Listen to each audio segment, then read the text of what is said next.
Essayons d'imaginer l'avenir. D'ici 2050, nous aurons des voitures volantes, les lentilles de réalité augmentée remplaceront les téléphones, les dinosaures reviendront, les imprimantes 3D pourront imprimer de la nourriture. Attendez, quoi ? Les dinosaures ? Ce n'est pas une blague, ton rêve d'enfance, celui avec un vrai Jurassic Park, pourrait bien se réaliser dans 30 ans.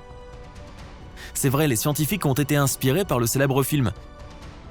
Ils ont voulu trouver un moustique figé dans de l'ambre et en extraire l'ADN des dinosaures. Mais le truc avec les films, c'est que ils ont tendance à ignorer les lois de la réalité. Les scientifiques du monde réel se sont heurtés à un gros problème. L'ADN le plus ancien qu'ils ont pu trouver avait seulement 1 million d'années. Je dis seulement parce que tous les dinosaures se sont éteints il y a environ 65 millions d'années. Et l'ADN est une chose extrêmement fragile.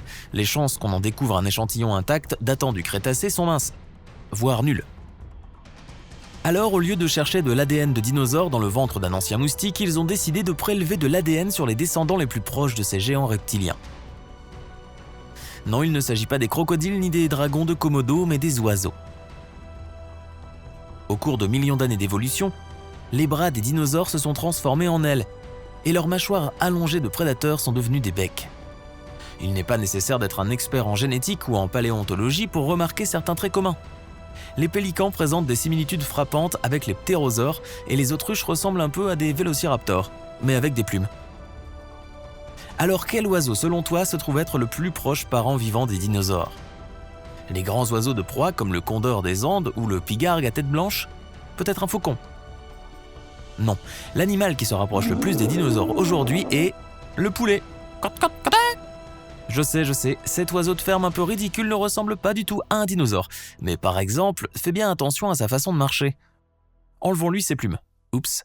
Recouvrons-le d'écailles, donnons-lui une gueule pleine de dents au lieu d'un bec. Et collons-lui une longue queue musclée.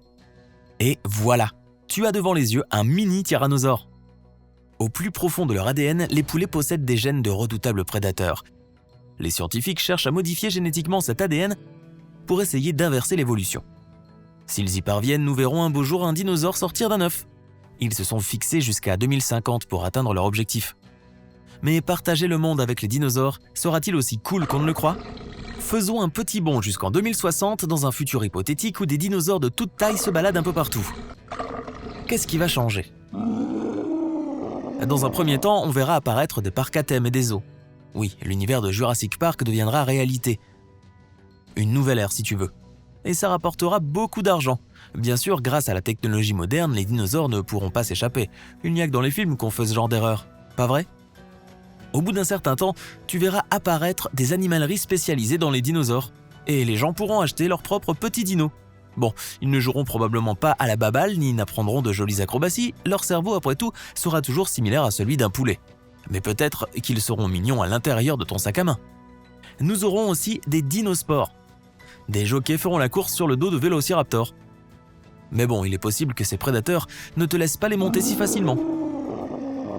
Peut-être que l'hadrosaure, qui court vite mais qui ne mange que des plantes, pourra remplacer le cheval. Les agriculteurs utiliseront ces énormes reptiles pour leur travail. Imagine-toi dans une ferme avec ton propre diplodocus pour t'aider à labourer tes champs. Et ce n'est pas l'engrais qui manquera. Nous ne pourrions évidemment pas les laisser vivre en liberté dans la nature. Les grands herbivores mangeraient toutes les plantes et il n'y en aurait plus pour les autres animaux. Quant aux carnivores, quel mammifère pourrait survivre avec le tyrannosaure, le spinosaure et le vélociraptor au sein de la chaîne alimentaire ? Les océans seraient un bon endroit pour eux, au moins il y aurait assez de place. Les reptiles marins tels que le plésiosaure, le notosaure et le mosasaure pourraient vivre paisiblement à l'écart des hommes. Mais étant donné que nous raffolons des produits de la mer, on ne peut rien promettre. Et maintenant, imagine que les dinosaures n'aient jamais disparu. Supposons que cette météorite soit tombée dans l'océan ou qu'elle n'ait fait que survoler notre planète. Les dinosaures sont épargnés mais pas pour longtemps. Un jour où ils auront un problème, il leur faudra croiser cette espèce qu'aucune bête n'a jamais pu vaincre, les humains. Nos ancêtres ont chassé les mammouths géants et ils auraient très bien pu se mesurer aux dinosaures. Et même au puissant et redouté T-Rex. Dans les films, on peut voir ce monstre courir plus vite qu'une Jeep. Mais en réalité, il n'était pas aussi rapide. Des scientifiques ont analysé la masse corporelle des tyrannosaures et découvert que leurs os ne pouvaient pas leur permettre de courir à 50 km/h. contrairement à ce que l'on a longtemps cru. Leurs os se seraient brisés ou l'animal serait simplement tombé. De plus, les pattes de ce dinosaure étaient fléchies en permanence, ce qui ne lui permettait pas de courir très vite. Le verdict est sans appel. Le prédateur terrifiant ne pouvait courir qu'à une vitesse de 20 km/h maximum. Ce n'est pas du tout lent, mais un humain peut rivaliser avec ça sans problème. Alors, est-ce qu'il pourrait survivre toutes ces années jusqu'à notre époque? Rien n'est moins sûr, surtout pour les plus gigantesques.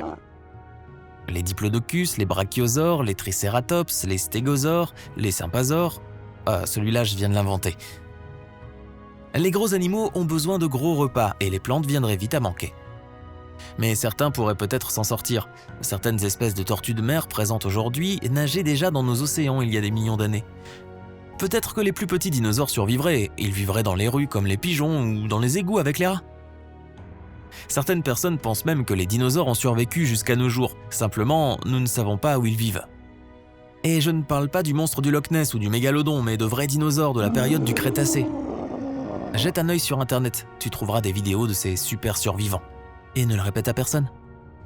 Bien sûr, ces photos sont fausses et le prouver est très facile. Il s'agit seulement de bonnes images de synthèse, un peu comme ce que tu vois dans les films. Ce qui est intéressant, c'est que nous ne savons pas vraiment à quoi ressemblaient les dinosaures ou quel genre de cris ils poussaient. Tout ce dont nous disposons, ce sont leurs os. Avaient-ils des plumes? De quelle couleur était leur peau? Rougissaient-ils comme des lions ou gloussaient-ils comme des poulets? Il va nous falloir attendre 2050 pour voir et entendre ces super lézards. Et si tu nous regardes depuis le futur, fais-nous savoir dans les commentaires comment se passe la vie avec les dinosaures. Si tu as appris quelque chose de nouveau aujourd'hui, merci de liker cette vidéo et de la partager avec un ami. Et voici d'autres vidéos qui te plairont sans aucun doute. Il suffit de cliquer à gauche ou à droite et surtout, reste du côté sympa de la vie.